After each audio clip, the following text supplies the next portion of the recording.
Assalamualaikum warahmatullahi wabarakatuh dan salam sejahtera. Sebelum kita memulakan kelas kita pada hari ini, marilah sama-sama kita membaca doa sebelum belajar. Bismillahirrahmanirrahim. Allahumma aftah alaina hikmataka wanshur alaina min khazaini rahmatika ya arhamar rahimin.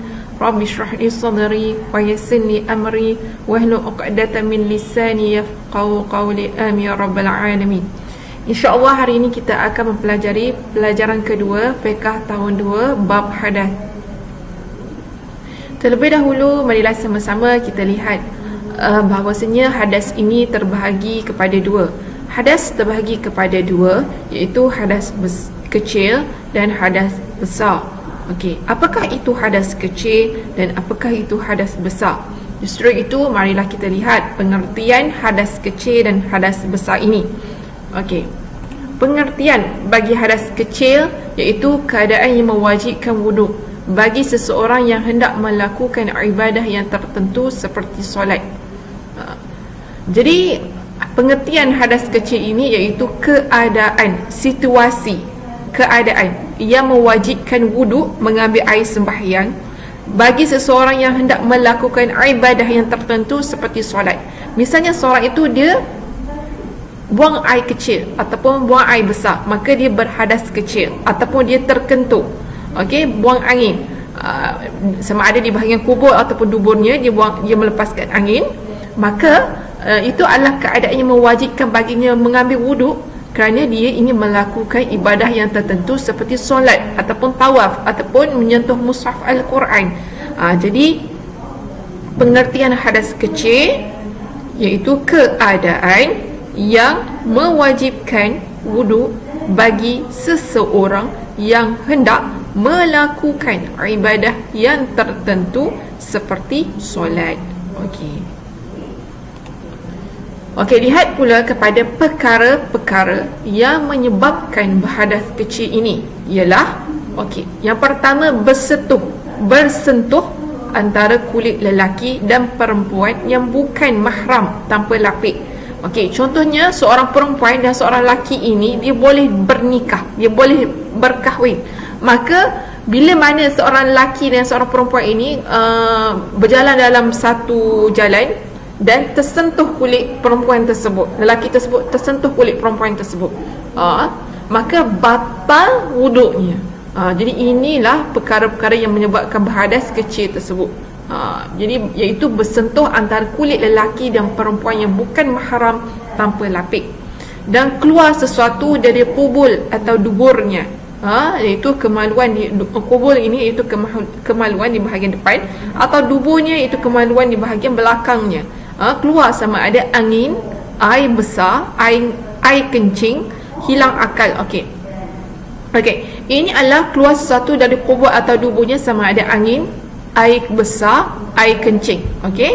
Maka itu adalah perkara-perkara yang dinamakan berhadas kecil.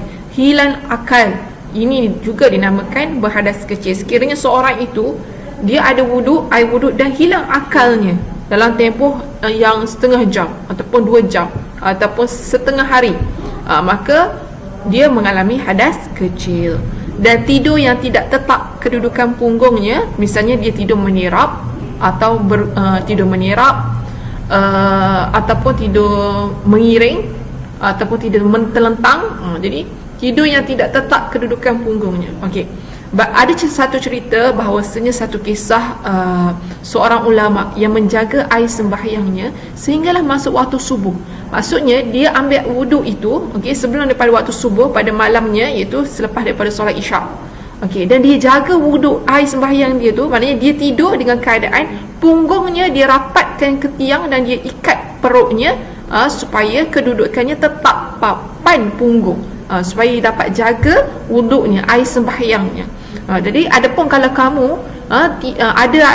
ambil wuduk sebelum tidur dan tidur dengan ambil wuduk sebelum tidur tu, dan dalam keadaan yang mana kamu tidak tetap papan punggung, maknanya tidur dengan keadaan menirap, tidur dengan keadaan mengiring, telentang, maka itu tidur yang tidak tetap kedudukan punggung dan menyentuh kemaluan dengan tapak tangan.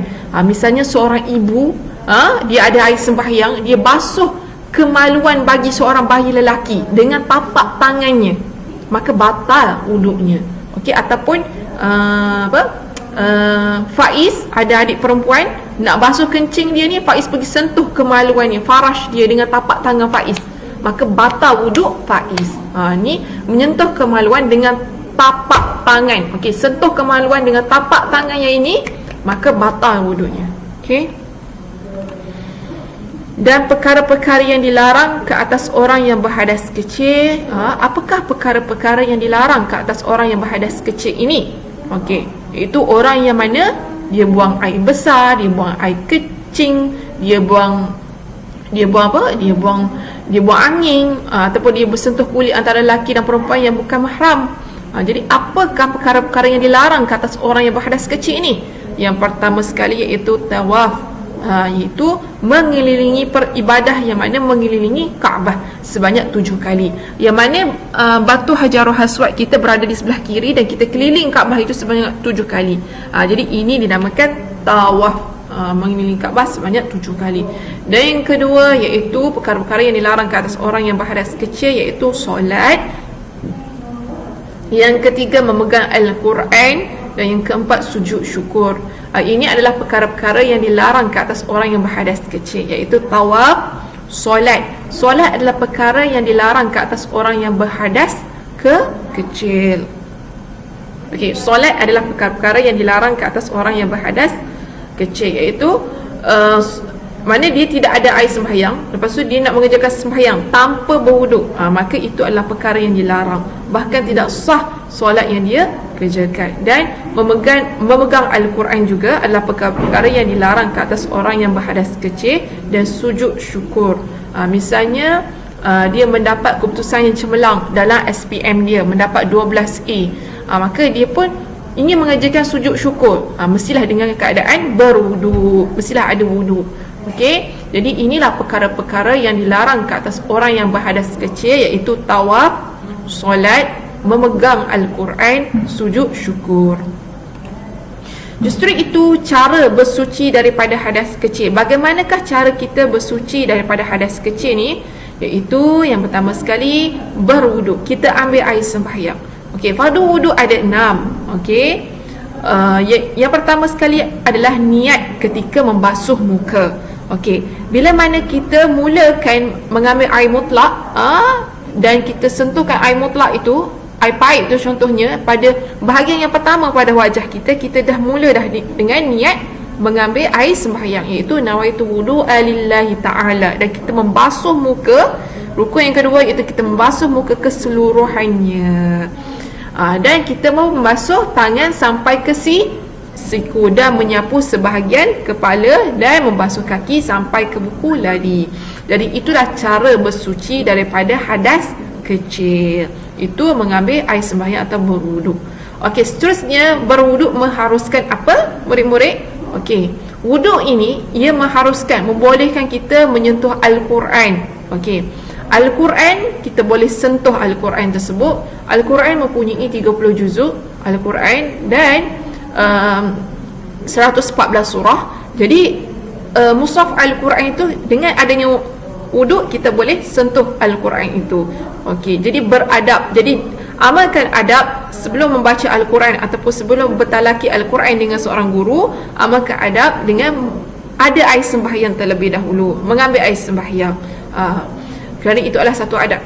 Okey, adapun kalau kamu membaca di hadapan guru, tidak ada air sembahyang, okey, boleh baca di depan guru tapi kurang adabnya, tapi tidak bolehlah menyentuh Al-Quran.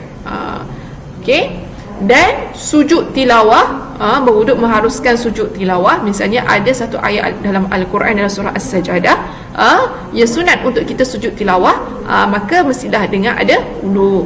Okey, seterusnya solat. Dengan adanya wuduk ia mengharuskan kita mengerjakan solat sunat ataupun contohnya solat tarawih, solat duha, dan juga solat fardu. Dan tawaf, iaitu tawaf mengelilingi Kaabah. Jadi berwuduk mengharuskan tawaf. Mestilah seseorang itu dia tawaf dengan berwuduk. Okey.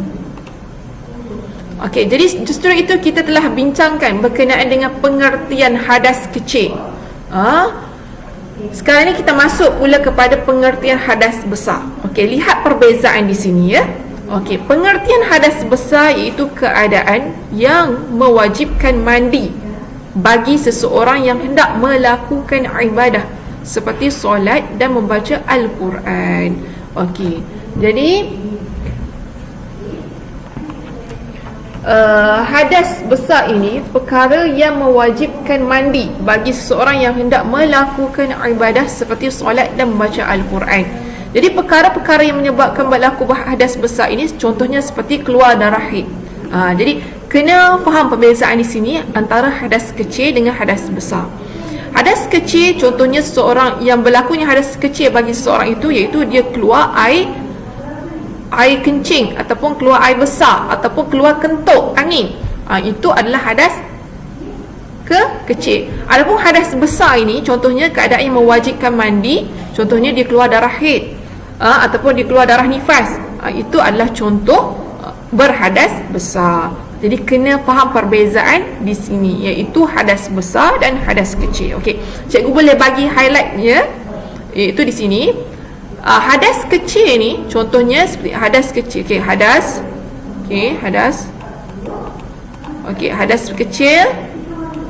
kecil dan hadas besar. Okey, hadas kecil dan hadas besar ini. Okey, lihat ni. Hadas kecil contohnya dia keluar air kencing. Keluar air kencing.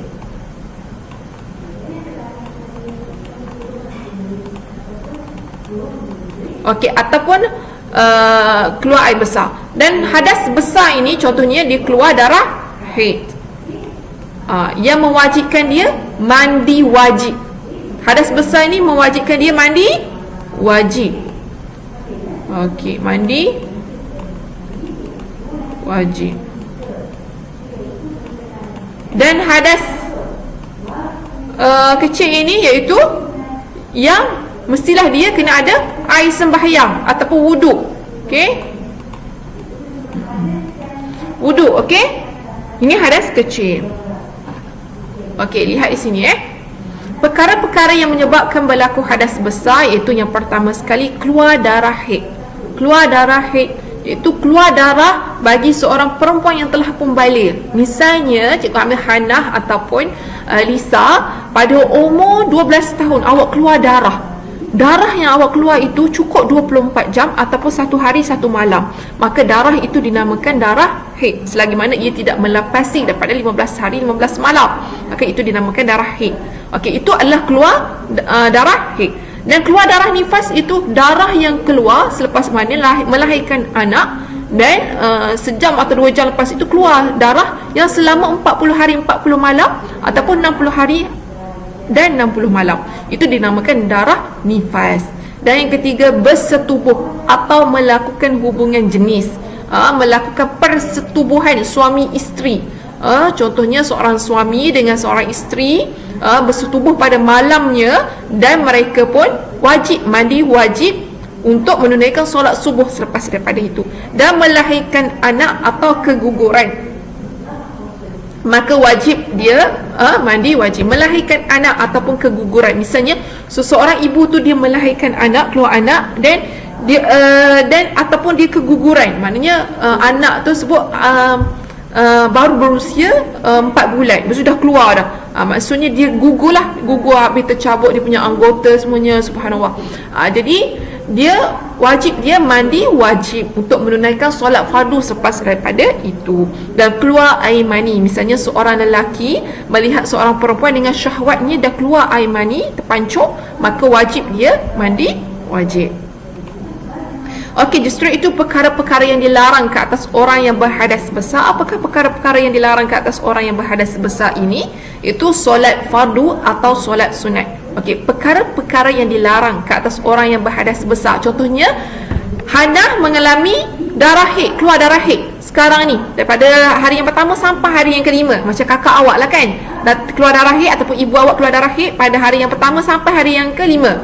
Jadi apakah perkara-perkara yang dilarang ke atas ibu awak dan kakak awak yang mengalami keluar darah haid itu?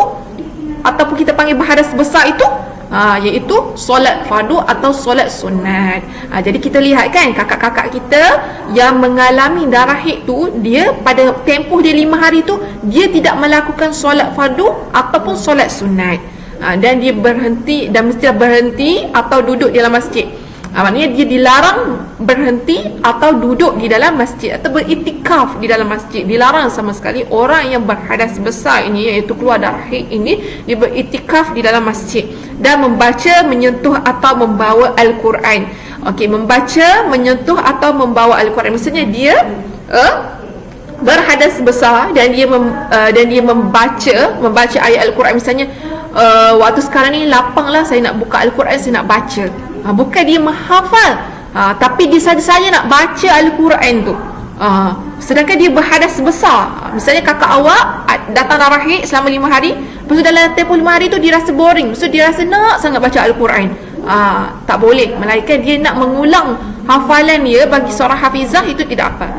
Dan menyentuh Al-Quran atau membawa mushaf Al-Quran dilarang sama sekali orang yang keluar haid ni ataupun orang yang berhadas besar ni. Okey.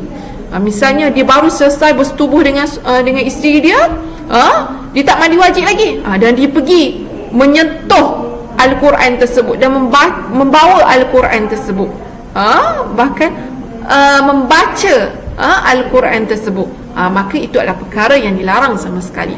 Dan berpuasa bagi perempuan yang haid dan nifas, berpuasa pada bulan Ramadan ataupun berpuasa sunat bagi perempuan yang haid dan nifas ini sama sekali dilarang untuk melakukannya. Dan tawaf di Baitullah, iaitu yang mana perbuatan mengelilingi Kaabah itu, sama sekali dia dilarang untuk melakukan perkara tersebut bagi orang perempuan yang berhadas besar ataupun lelaki yang berhadas besar ni. Misalnya seorang lelaki keluar air mani, maka dia dilarang sama sekali dia tawaf di Baitullah, melainkan dia mandi wajib terlebih dahulu untuk dia tawaf di Baitullah ini dan beriktikaf di dalam masjid. Beriktikaf di dalam masjid adalah perbuatan yang dilarang ke atas orang yang berhadas besar ini. Contohnya pada bulan puasa, pada 10 malam terakhir, kita ingin berada di dalam masjid untuk beriktikaf di dalam masjid ini, di Masjidil Haram misalnya, maka ia adalah perbuatan yang dilarang sama sekali untuk kita beriktikaf di dalam masjid. Okay, so bersuci daripada hadas besar. Jadi bersuci daripada hadas besar ini iaitu mandi wajib. Okey, mandi wajib. Okey, mandi wajib adalah cara untuk kita bersuci daripada hadas besar ni. Bagaimanakah apakah rukun mandi wajib tersebut? Itu yang pertama sekali, kita menghilangkan najis pada badan kita. Yang kedua, kita niat mandi wajib tersebut, iaitu nawaitu saja aku mandi wajib kerana Allah SWT dalam hati. Dan yang ketiga, kita meratakan air ke seluruh anggota badan kita, di celah-celah paha, di celah-celah ketiak dan celah-celah rambut. Dan pastikan rambut perempuan yang panjang, yang diuraikan panjang pun mestilah kena basuh habis. Kena ratakan air ke seluruh anggota badannya. Okey, kita lihat pula kepada aktiviti yang pertama, murid menyenaraikan beberapa ibadah yang mewajibkan wuduk. Apakah ibadah yang mewajibkan wuduk? Yang pertama sekali iaitu tawaf, kedua solat, yang ketiga menyentuh atau membawa Al-Quran. Okey, murid menunjukkan cara berwuduk dalam kumpulan dengan bimbingan guru. Okey, bagaimana boleh murid-murid tunjukkan cara kita mengambil wuduk? Yang sunat dengan yang wajib pun kena masuk sekali. Okey, mula-mula kita basuh tangan, komo-komo, kita basuh muka. Masa kita nak basuh muka tu, kita dah start niat dah. Bila air dah sampai pada bahagian yang pertama pada wajah kita, kita dah start niat dah. Itu nawaitu wudu'a lillahi ta'ala. Kita dah mula dah niat, kita basuh muka kita dan kita basuh tangan kita sampai ke siku. Okey, dan kita menyapu sebahagian kepala dan kita membasuh dan kita membasuh telinga sunat, dan kita pun membasuh kaki sampai ke buku lali. Itu adalah rukun. Okey, membasuh kaki sampai ke buku lali itu adalah rukun. Dan sunatnya kalau kita basuh kaki ni sampai ke lutut, itu adalah sunatnya. Okey, murid menyatakan contoh-contoh ibadah yang boleh dilaksanakan setelah bersuci daripada hadas besar. Apakah murid menyatakan contoh-contoh ibadah yang boleh dilaksanakan setelah bersuci daripada hadas besar? Apakah contoh-contoh ibadah yang boleh kita laksanakan bila kita telah bersuci daripada hadas besar tersebut? Iaitu solat, tawaf, membawa Al-Quran. Okey. Okey, lihat pula kepada soalan dalam buku laman aktiviti SRA dalam bab hadas. Itu soalan yang pertama muka surat 8. Lorekkan jawapan yang betul. Hadas terbahagi kepada 2. Okey. Keadaan yang mewajibkan wuduk adalah hadas kecil. Hadas besar, keadaan yang mewajibkan mandi wajib. Okey. Sebelum solat kita hendaklah berwuduk. Okey. Dilarang ketika berhadas kecil, dilarang menyentuh Al-Quran. Okey, orang yang tidak berwuduk tidak boleh, orang yang tidak berwuduk tidak boleh sujud syukur. Okey, perkara yang menyebabkan hadas kecil ialah keluar sesuatu dari kubur. Okey, ni kubur dan ini perkataan dia bercukur. Okey. Okey, lihat pula kepada yang ke-9, warnakan perkara yang dilarang ketika berhadas kecil. Apakah perkara yang dilarang ketika anda berhadas kecil? Iaitu menyentuh Al-Quran, okey, tawaf, solat, sujud syukur. Okey, adapun belajar dengan membawa buku ini boleh dilakukan meskipun anda tidak ada wuduk. Okey, seterusnya warnakan perkara-perkara yang menyebabkan berlaku hadas besar. Apakah perkara-perkara yang menyebabkan berlaku hadas besar? Itu keluar darah haid, keluar angin. Okey, yang ketiga salah. Yang ketiga keluar air kencing. Okey, salah, ini adalah hadas kecil. Dia nak hadas besar. Okey, dia nak hadas besar. Keluar air mani, ya. Bersetubuh atau melakukan hubungan jenis, ya. Buang air besar, ini hadas kecil. Keluar wadi, ini adalah hadas kecil. Keluar darah nifas, ini adalah hadas besar. Okey.